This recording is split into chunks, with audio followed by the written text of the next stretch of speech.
नमस्कार, जय हिंद। दोस्तों, इज़राइल फ़िलिस्तीन के कॉन्फ्लिक्ट के कुछ अनजाने फैक्ट्स मैं आपको बताने जा रहा हूँ कि ऑटोमन साम्राज्य ने जब 14वीं शताब्दी तक पूरे मिडिल ईस्ट पर अपना कब्जा कर लिया था और 19वीं सदी तक यह कमज़ोर होने लगा था। 19वीं सदी में पूरे यूरोप में राष्ट्रवाद की बहार आ गई, जिसमें इटली, जर्मनी अहम है। ये तमाम देश छोटे छोटे टुकड़ों में बटे थे, लेकिन एकीकरण के इस दौर में ये देश 1950 के आसपास एक होना शुरू हो गए। इसी एकीकरण के दौर में थियोडोर हर्जल ने एक यहूदी राष्ट्र की बात शुरू की। इसे जायनिस्ट आंदोलन का नाम दिया गया।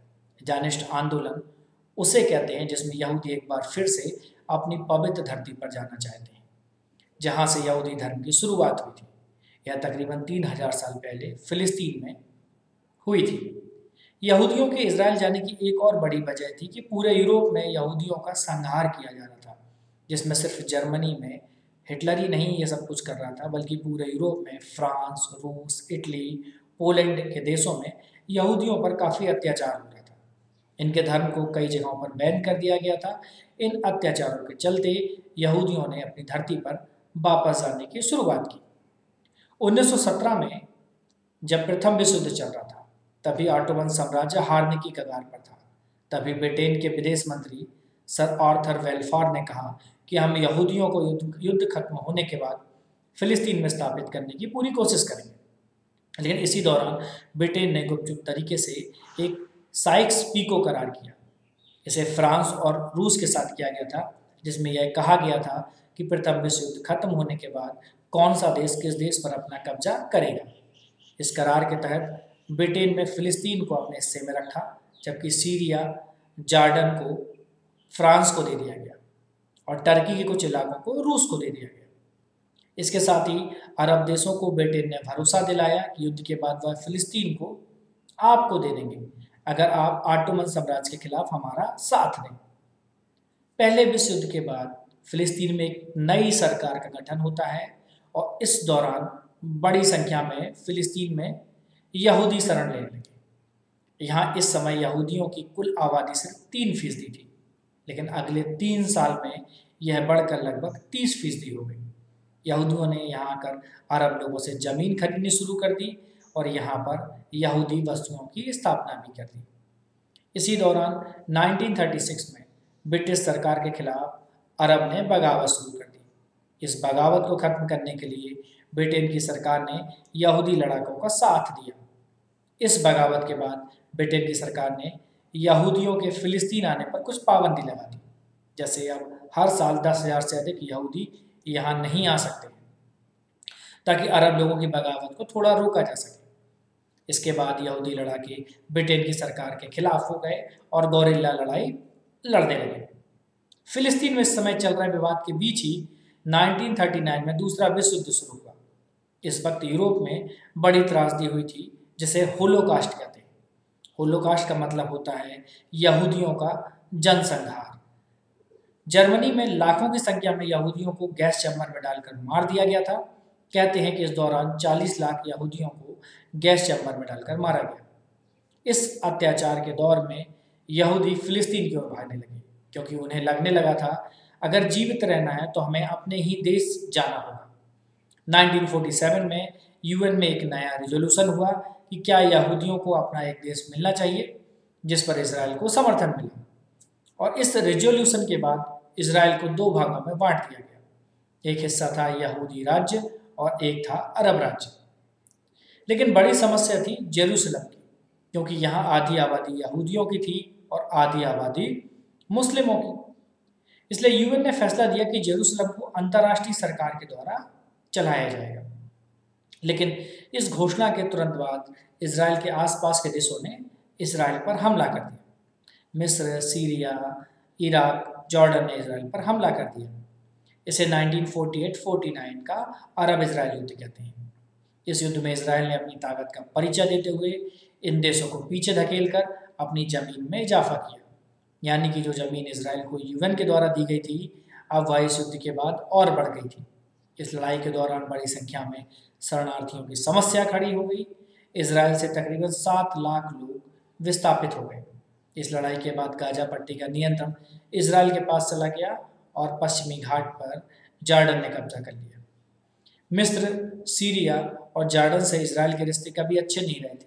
इनके बीच में आपसी तनाव काफ़ी ज़्यादा था, लेकिन 1967 में मिस्र ने अपनी सेना इजराइल की सीमा पर तैनात कर दी, लेकिन इजराइल ने मिस्र के हमले से पहले ही हमला कर दिया और इस लड़ाई में इजराइल ने मिस्र, जॉर्डन और सीरिया को बड़ी बुरी तरीके से हराया और कई इलाकों को इन देशों से इजराइल ने अपने कब्जे में कर लिया। इसमें गाजा और वेस्ट बैंक आज भी इजराइल के कब्जे में है। 1978 में इजराइल को मिस्र ने पहली बार एक राष्ट्र के तौर पर मान्यता दी, जिस पर काफ़ी विवाद हुआ था। उस वक्त मिस्र के तत्कालीन राष्ट्रपति अनवर सद्दात कुछ साल बाद उनको मार दिया गया, उनकी हत्या कर दी गई। तमाम संघर्ष के बाद फिलिस्तीन और इजराइल के बीच विवाद शुरू हुआ। इजराइल के खिलाफ PLO यानी फ़लस्तीन लिबरेशन ऑर्गेनाइजेशन ने इजराइल के खिलाफ अपनी लड़ाई शुरू की, जिसके सबसे चर्चित नेता थे यासिर अराफात। फिलिस्तीन के लोगों ने इजराइल सरकार के खिलाफ अपना विरोध शुरू कर दिया, क्योंकि इन लोगों को इनके अधिकार नहीं मिले और वेस्ट बैंक पर इजराइल की सेना तैनात थी। यह विवाद हिंसा में तब्दील हो गया और तकरीबन 100 यहूदी और 1000 अरब नागरिकों की मौत हो गई। इसी दौरान हमास का जन्म हुआ, यानी जो कि PLO से भी ज़्यादा खतरनाक था। PLO इजराइल से बातचीत या समझौते के पक्ष में माना जाता है, जबकि हमास का मानना है कि इजराइल जैसे देश का अस्तित्व ही नहीं है, हम इसे राष्ट्र ही नहीं मानते। और 1993 में ओस्लो करार के तहत इजराइल और फिलिस्तीन, या यूँ कहें कि इजराइल के PM रोवेन और PLO के नेता यासिर अराफात के बीच एक समझौता हुआ। इन दोनों ही नेताओं को नोबेल पीस अवार्ड भी मिला था। इस समझौते के तहत PLO ने इजराइल को एक राष्ट्र के तौर पर मान्यता दी और इजराइल की सरकार ने PLO को मान्यता दी। इससे पहले PLO को आतंकी संगठन माना जाता था। अब समझौते के तहत 5 साल के लिए हिंसा रोकने का करार हुआ, लेकिन ईयर 2000 में एक बार फिर से इजराइल और फिलिस्तीन के बीच संबंध खराब हो गए। इसकी वजह थी उस वक्त इजराइल के राष्ट्रपति यहूद बराक साहब लगभग 1000 सुरक्षा गार्ड को लेकर टेम्पल माउंट पर चले गए। टेम्पल माउंट यहूदियों और मुस्लिमों दोनों का पवित्र स्थान कहा जाता है। इसके चलते फिलिस्तीन के लोग भड़क गए और हिंसा शुरू हो गई। इस दौरान तकरीबन 1000 यहूदी और 3200 फिलिस्तीनियों को मार दिया गया। कई बसों को उड़ा दिया गया और कई जगहों पर धमाके किए गए। इस हिंसा के बाद इजराइल की सरकार इस विवाद का समाधान निकालने के बजाय इसे रोकने पर ध्यान लगाने लगी। इसके तहत इजराइल की सरकार ने गाजा पट्टी से यहूदियों को हटा दिया और इसके अलावा सेना को भी यहाँ से हटा लिया।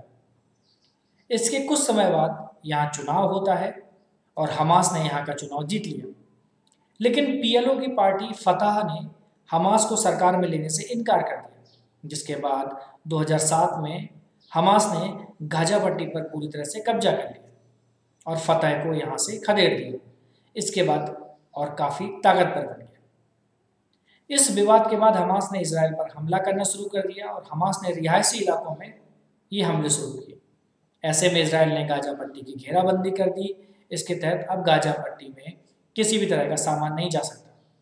कई जगहों पर चेक पोस्ट बना दिया गया, कोई भी बाहर का जहाज गाजा में नहीं आ सकता था। इजराइल का कहना है कि ईरान जैसे कई देश यहाँ रॉकेट भेज रहे थे, लेकिन इस नाकेबंदी के चलते अंतर्राष्ट्रीय संस्थानों से मिलने वाली मदद यहाँ नहीं पहुँच पाती, जिसकी वजह से पिछले 10 सालों में गाजा की स्थिति काफ़ी खराब हो गई। यहाँ 40% तक बेरोजगारी है, लोगों के घरों में बिजली पानी नहीं है। गाजा में हमास और इजराइल के बीच कई बार युद्ध हुए, जिसमें हजारों लोगों की मौत हो चुकी है। इस लड़ाई में दोनों ही गुट स्थानीय नागरिकों को निशाना बनाते रहे। अब बात करते हैं यरूशलेम की। यरूशलेम एक बहुत बड़ा शहर है। यहाँ इस्लाम, ईसाई और यहूदी धर्म के लिए काफ़ी अहम है। यह यहूदियों का दुनिया में सबसे पवित्र स्थान है। मक्का या इस्लाम में मक्का और मदीना के बाद यह तीसरा सबसे पवित्र स्थान है। ईसाई धर्म के लिए भी यह काफ़ी अहम स्थान है, क्योंकि यहाँ पर जीसस क्राइस्ट को सूली पर चढ़ाया गया था। तीनों धर्मों को अब्राहम धर्म कहा जाता है। पूर्वी यरूशलेम में ज़्यादातर मुस्लिम आबादी है, जबकि पश्चिमी हिस्से में यहूदी आबादी है, जबकि बीचों बीच में यह पवित्र स्थान मौजूद है। यहाँ अलग सा मस्जिद में इजराइल 18 से 50 वर्ष के लोगों को जाने से रोकता है, क्योंकि ये लोग अक्सर यहाँ प्रदर्शन करते हैं। यरूशलेम को पूरी दुनिया में आज भी इजराइल की राजधानी के तौर पर मान्यता नहीं मिली है।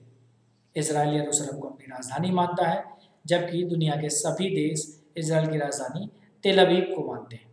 लिहाजा सारे देशों के दूतावास भी यहीं पर स्थित हैं।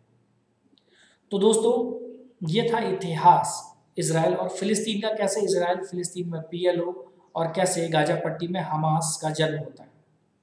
तो दोस्तों, उम्मीद करता हूँ कि ये सारी कहानी आपको अच्छे से समझ में आ गई होगी कि PLO क्या है, हमास क्या है और इजराइल के बीच यरूशलेम को लेके कॉन्फ्लिक्ट क्या है। तो उम्मीद करता हूँ ये वीडियो आपको बहुत पसंद आया होगा। इसे लाइक करना, शेयर करना ना भूलें, और वो जो रेड कलर का बटन है ना, उससे आप दबाएं, चाहे जैसे भी दबाएं, चाहे हथौड़े से दबाएं, चाहे हाथ से दबाएं, चाहे उसको चढ़कर पूंज जाए उस पर, लेकिन बस मुझे नहीं पता, वो दब जाना चाहिए। उम्मीद करता हूँ कि ये जानकारी आपको पसंद आई होगी। अगर पसंद आए तो इसे ज़रूर लाइक और शेयर करें। नमस्कार, जय हिंद।